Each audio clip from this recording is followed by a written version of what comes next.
Bonjour Jean-Jacques, bonjour à tous. Bonjour à tous. Et bon mois de mai avec la Vierge Marie aujourd'hui. Hein? C'est justement l'occasion de se retrouver et puis de continuer de méditer. Ça faisait longtemps. D'approfondir ce beau message que nous avons reçu maintenant avec vous, que nous suivons ensemble depuis plusieurs mois avec Louisa Picaretta, comme vous le savez bien. Alors les nouvelles, quelques nouvelles quand même. D'abord préciser, Louisa Picaretta, comme vous le savez, et ses écrits, tout particulièrement aujourd'hui sur la Sainte Vierge, Louisa Picaretta, qui depuis 1994, donc date importante à laquelle Benoît XVI est intervenu et a introduit donc comment on appelle ça, donc son procès de sa béatification.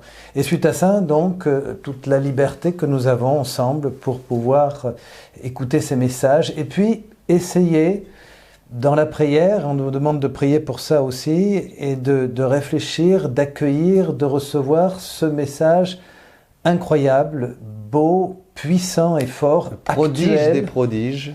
Actuel, prodige des prodiges, de la divine volonté, Et tout spécialement, ce programme aujourd'hui, spécial pendant le mois de mai, à travers les écrits qui ont été donnés par la Sainte Vierge, on va dire cet enseignement pédagogique qui a été donné quotidiennement à Louisa, que nous allons voir ensemble. Alors nous notons bien sûr une fin où Dieu veut montrer encore plus son visage d'amour, son visage de miséricorde, pour préparer son règne sur la terre. Hein, c'est le triomphe du cœur immaculé de Marie, on peut le dire. Oui, hein, on peut très bien dire qu'on est dans la continuité du message de Fatima. De la Salette, de Fatima. De la Salette. Alors, bon ben, c'est le mois avec Maman Marie, hein, la reine du royaume de la divine volonté. Hein. Voilà.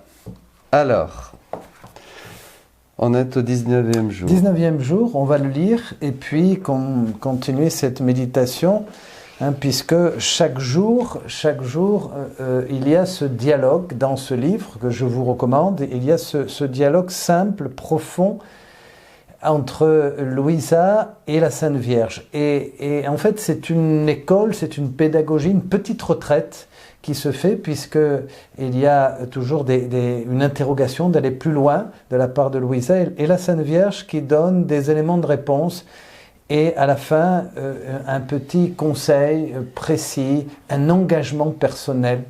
C'est un bon moyen, je dirais, non, de rester attaché chaque jour à la Sainte Vierge, de la suivre, de l'écouter, de se mettre vraiment à l'école de son cœur pur et humble. Oui, pour rentrer dans la divine volonté, c'est vraiment un don exceptionnel puisque Marie, la Vierge Marie, est la première qui a vécu ici-bas sur terre dans la divine volonté et elle nous donne vraiment tous les secrets de ce don immense. C'est-à-dire, c'est vraiment Maman Marie qui vient former Louisa, la première de notre race, hein, comme dit Jésus, hein, il a voulu prendre une pécheresse, une fille d'Adam, hein, pour être la première à vivre du don, en plénitude du don de la divine volonté. Donc à partir de Louisa, qui est dépositaire du don de la divine volonté, la porte est ouverte. Oui. Hein, la porte est ouverte et maintenant, Maman, Marie, vient vraiment nous montrer comment, en renonçant à notre volonté propre, en ayant cette totale confiance et cet abandon, nous pouvons accueillir cette divine volonté en nous qui vient vraiment être reine, œuvrer, nous transformer et nous révéler et nous donner des dons absolument inestimable qu'il est même difficile de comprendre. Hein, toutes les grâces et tous les dons et les merveilles que le Seigneur nous donne dans son royaume de la divine volonté. Oui, c'est énorme, c'est immense. C'est vrai que chaque fois qu'on se penche et qu'on regarde, et on peut voir à quel point le cœur de Dieu s'ouvre et donne largement. On est dans un temps de grâce aujourd'hui, il faut le partager, le dire, le prêcher, un temps de bénédiction où Dieu donne largement, en abondance, ses dons, sa bénédiction sur tous ceux qui ouvrent leurs mains et qui ouvrent leur cœur. Et c'est là où, effectivement, comme tu disais, la divine volonté, ce chemin avec Marie, on va le voir encore. C'est extraordinaire, voilà. Alors, Bon, c'est donc un quotidien, puisque chaque jour, la Sainte Vierge enseigne. Ici, on va méditer avec vous, si vous le voulez bien, le 19e jour, précisément pour ceux qui ont le livre. Et à l'occasion de ce 19e jour, la Sainte Vierge révèle, donc il y a toujours 3 temps. On va voir ces 2 premières parties. D'abord, l'âme de Louisa qui exprime sa curiosité, son attente, qui exprime son souhait, son désir.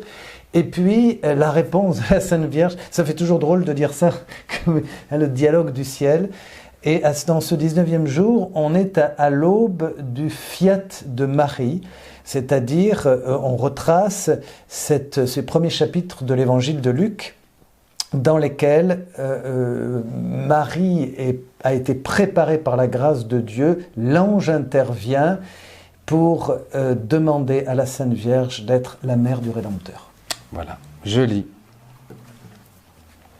19e jour, la reine du ciel dans le royaume de la volonté divine. Les portes du ciel s'ouvrent, le soleil du Verbe éternel se prépare et envoie son ange pour aviser la Vierge que l'heure de Dieu est arrivée. L'âme à sa maman du ciel. Sainte maman, me voici de nouveau sur tes genoux. Je suis ta fille qui veut être nourrie de ta parole très douce. Cette parole qui met un baume pour guérir les blessures de ma misérable volonté humaine. Parle-moi, maman, que tes puissantes paroles descendent en mon cœur et y forment une nouvelle création pour faire éclore en mon âme le germe de la volonté divine. Évidemment, on pourrait passer rapidement, mais ici, il y a des trésors et des lumières.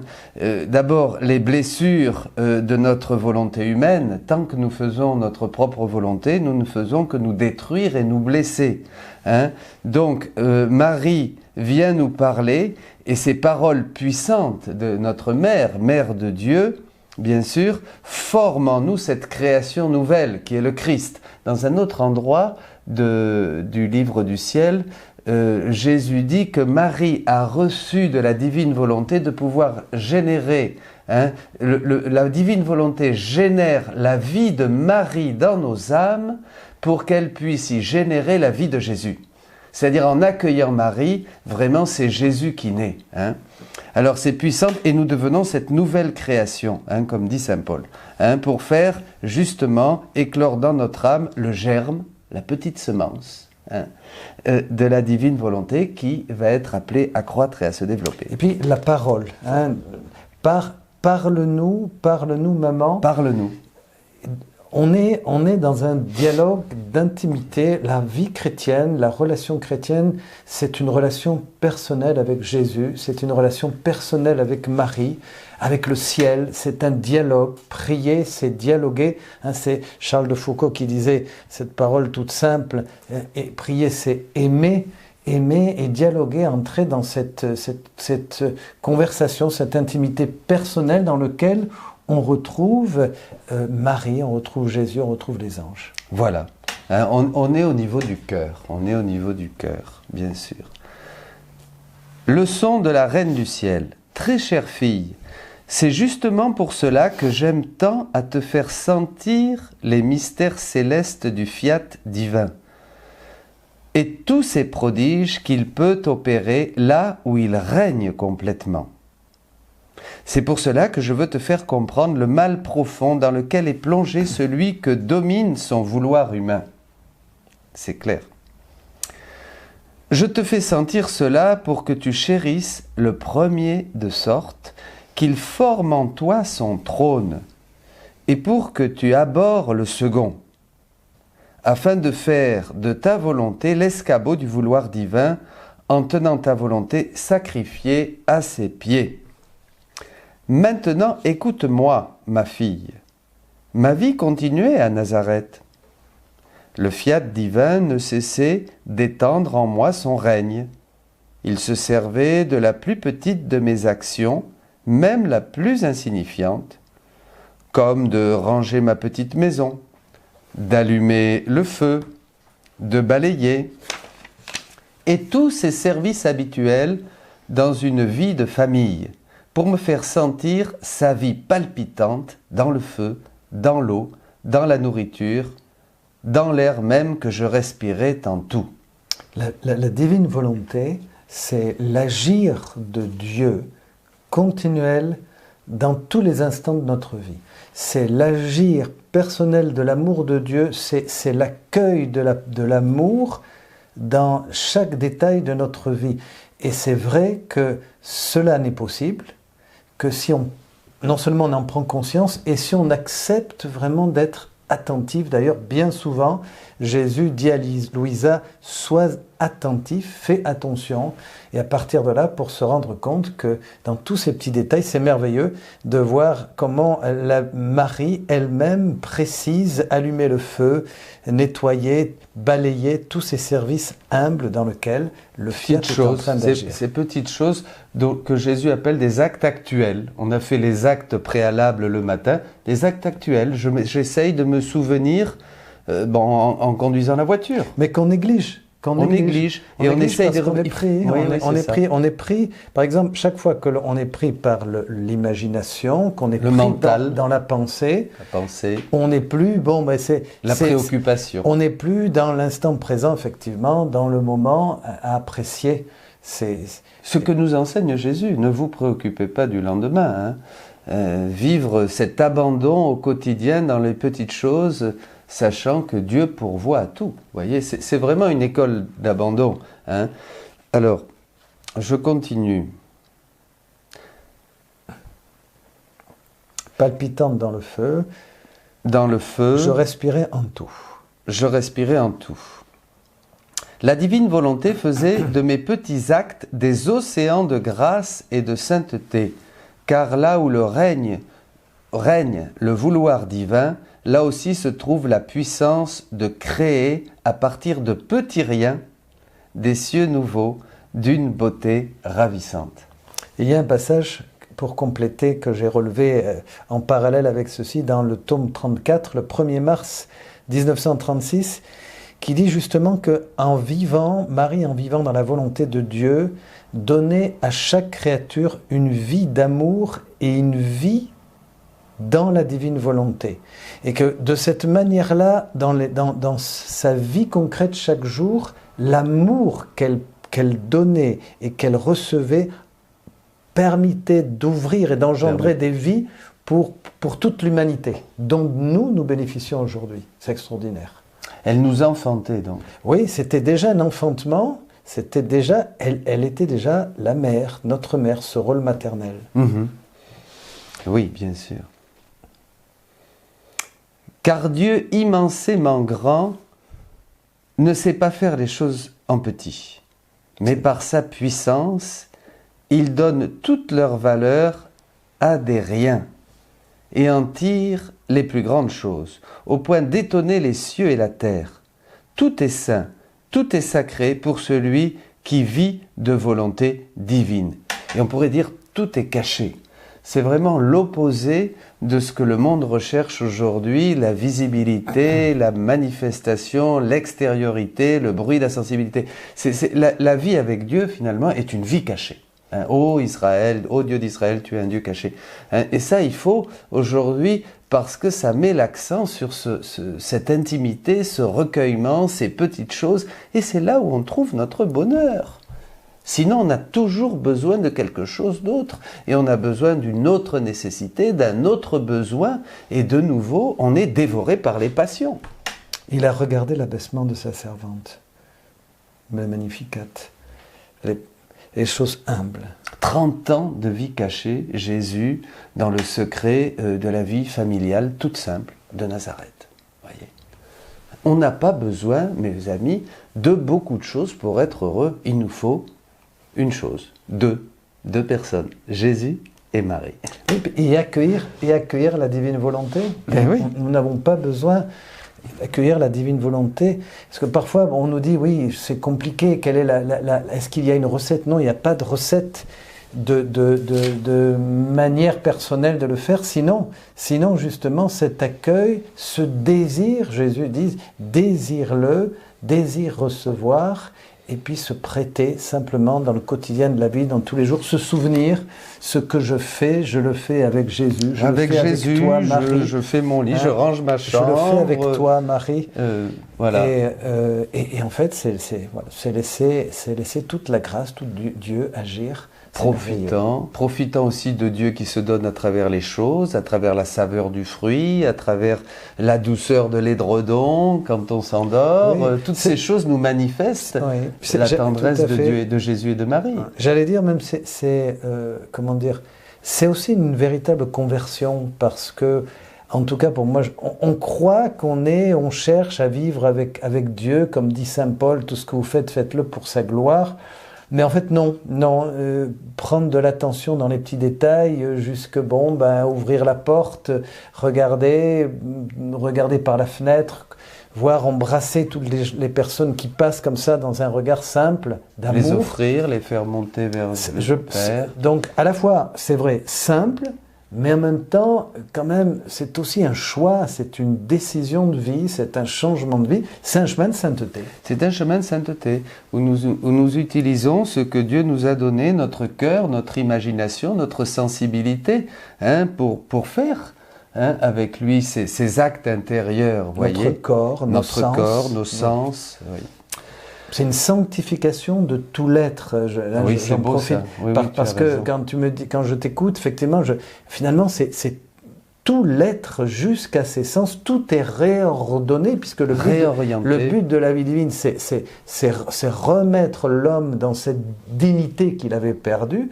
Et effectivement, dans l'attention à tous ces gestes, cette attention amoureuse, c'est tout notre être qui a été marqué aussi par les passions, le péché, le désordre, qui retrouve un équilibre, une ascension merveilleuse. C'est extraordinaire. Dans des actes. C'est ça ce que tu dis, c'est ça. Dans des actes, c'est-à-dire que l'acte est vraiment là où ma volonté va aboutir pour faire une chose. Et cet acte m'unit à l'acte éternel de Dieu, et donc me permet d'entrer dans la divine volonté. C'est faire tout ce que nous avons à faire comme d'habitude, mais dans la divine volonté, demandant à la divine volonté de venir le faire en nous. Viens divine volonté travailler en moi, viens divine volonté respirer en moi, viens divine volonté faire tout avec moi et en moi. C'est-à-dire demander à Dieu, à Jésus. À Jésus, voilà. Oui, parce qu'il nous donne cette participation à son acte éternel. C'est sa volonté. C'est sa volonté. Ma nourriture, c'est de faire la volonté de mon Père. Jésus nous lègue et nous invite à le demander et à le recevoir. Maintenant, fille de mon cœur, sois bien attentive, écoute-moi. Quelques jours avant la descente du Verbe sur la terre, je vis le ciel ouvert et le soleil du Verbe divin sur le seuil, comme cherchant vers qui prendre son envol pour se rendre céleste prisonnier d'une créature humaine. Oh, que c'était beau de le voir ainsi aux portes du ciel, comme aux aguets, à guetter l'heureuse créature qui hébergerait son Créateur. Les divines personnes de la Sainte Trinité ne regardaient plus la terre comme étrangère à elle-même, puisque la petite Marie, en possédant la volonté divine, avait reformé en elle le royaume divin, où le Verbe pouvait descendre, comme chez lui, en toute sécurité. En Marie, le Verbe retrouvait le ciel et autant de soleil que d'actes de volonté divine accomplis dans son âme, en son âme. C'est la renaissance de la divine volonté qui avait été exilée depuis le péché d'Adam, qui en Marie, le jour de l'Annonciation, évidemment, par son fiat de Marie, qui est le fiat, nous aussi, nous donnons notre fiat pour que la divine volonté vienne en nous et que Jésus naisse en nous, que le royaume de Dieu naisse en nous. La divine volonté débordait d'amour et, retirant ce manteau de justice dont elle avait depuis si longtemps revêtu la créature, elle la revêtit du manteau de la miséricorde infinie et décréta la descente du Verbe, le décret divin de l'incarnation. L'heure de l'accomplissement allait sonner. Et en l'entendant, les cieux et la terre furent tout saisis d'étonnement, et retinrent leur souffle pour contempler cet excès d'amour et un prodige aussi inouï. C'est l'Annonciation. C'est l'Annonciation. Alors là, Marie, ta maman brûlait d'amour. Je vais le dire. Et en réponse à l'amour de mon Créateur, je voulais former avec lui un seul océan d'amour, pour que le Verbe y descende, en venant sur terre. Mes prières étaient incessantes, et tandis que je priais dans ma petite chambre, un ange, on y est, me fut envoyé du ciel, en messager du grand roi. Il se plaça devant moi et s'inclinant me saluant en ces termes: « Salut ô Marie, notre reine, le fiat divin t'a rempli de grâce. Le fiat a déjà décrété de descendre, le voici qui vient derrière moi, mais pour accomplir pleinement son décret, il veut ton fiat. » À cette si grande nouvelle que je désirais tant, mais dont je n'avais jamais pensé être moi-même l'objet, je fus toute surprise et j'hésitai un instant.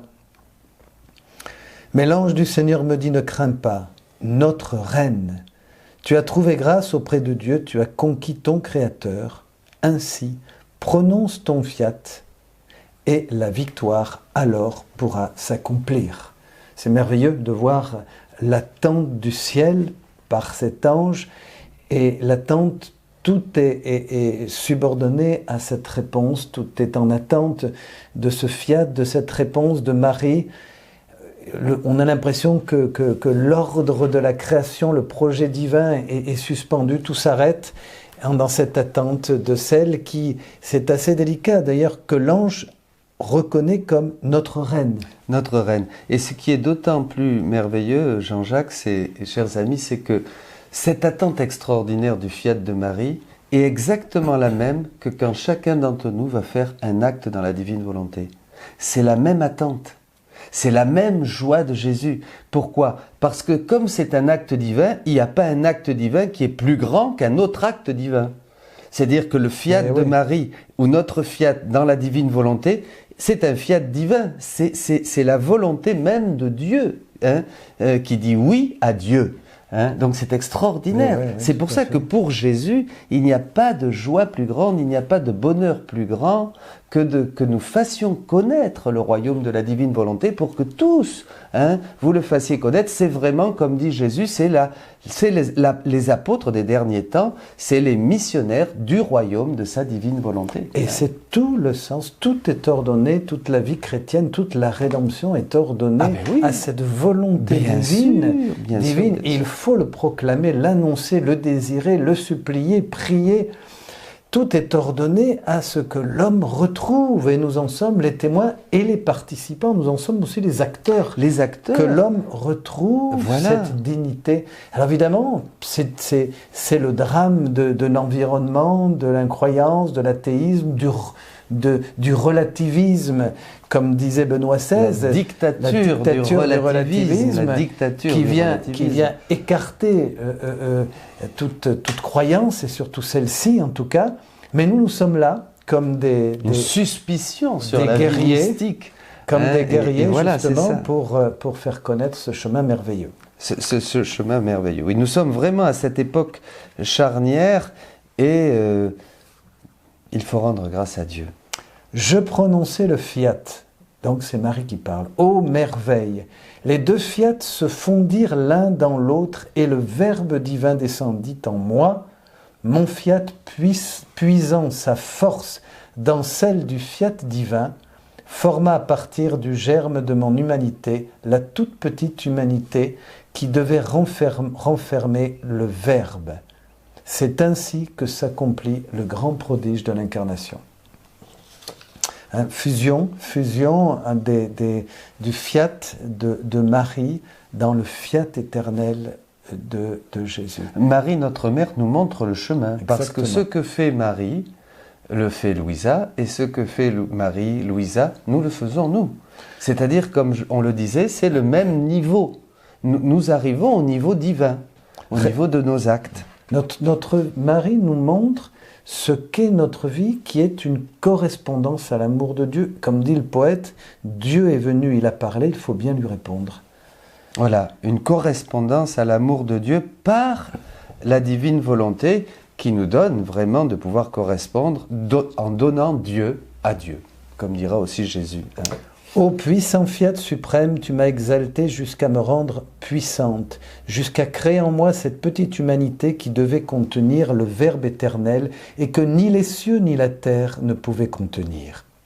Les cieux se mirent à trembler, toute la création exulta de joie, les cieux et la terre laissaient retentir leurs cris de joie autour de la petite maison de Nazareth pour offrir leur hommage et rendre les honneurs au Créateur fait homme.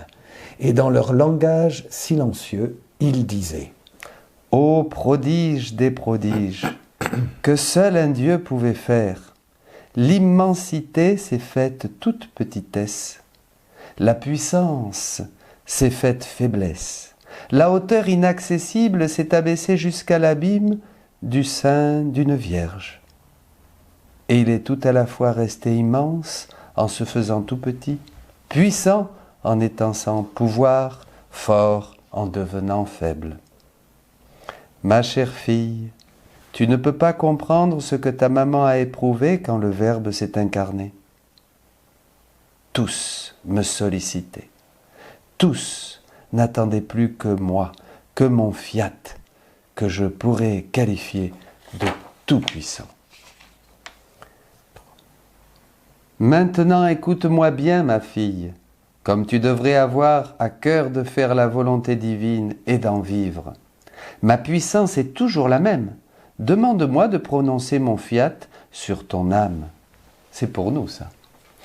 Mais pour cela, je veux aussi le tien. Tout seul, on ne peut pas vraiment faire le bien. C'est toujours à deux qu'on réalise les œuvres les plus grandes. Dieu lui-même n'a pas voulu opérer tout seul. Il a voulu que je sois avec lui pour réaliser le grand prodige de l'incarnation. Et c'est dans mon fiat et le sien ensemble que la vie de l'homme, Dieu, s'est formée. Le sort de l'humanité s'en est trouvé rétabli, le ciel n'a plus été fermé et tous les biens furent renfermés au sein de nos deux fiat réunis. Aussi prononçons-les ensemble, nos fiat, fiat, et dans mon amour de mère, je renfermerai en toi la vie de la divine volonté. Cela suffit pour aujourd'hui. Demain, je t'attendrai encore pour dévoiler à ma fille la suite de l'incarnation. Mais ce fiat, fiat, l'humanité dit fiat en Marie, et chacun d'entre nous, nous disons fiat, et c'est là où vient le règne de Dieu. Parce que chacun, nous venons correspondre, nous venons coopérer, répondre, et nous unissons notre oui, notre réponse à ce oui immense de l'amour de Dieu, cette attente de Dieu. C'est extraordinaire comme la vie peut être complètement différente à partir du moment où on prend conscience de ça, Dominique. Rendons grâce à Dieu pour ces belles paroles, ce message. Prions, soyez bénis. Pendant ce mois de Marie, laissons toute la place à Marie, Donnez à la Sainte Vierge. Tous vos cœurs, tout ce que vous avez. Donnons toute notre vie à la Sainte Vierge. Parce qu'elle veut et elle désire vraiment avoir cette place d'honneur, de choix dans notre cœur. Parce qu'elle sait, elle, comment grandir, comment prendre le chemin et comment nous conduire. C'est la plénitude du plan de la rédemption, du salut offert en Jésus, maintenant arrive à son plein aboutissement, c'est-à-dire l'homme retrouve ce qu'il avait perdu, le rang, le but et l'ordre dans lequel il a été créé quand il est sorti tout vierge des mains du Créateur. Soyez bénis, que le Seigneur vous comble de sa grâce, au nom du Père et du Fils et du Saint-Esprit. Amen. Alléluia.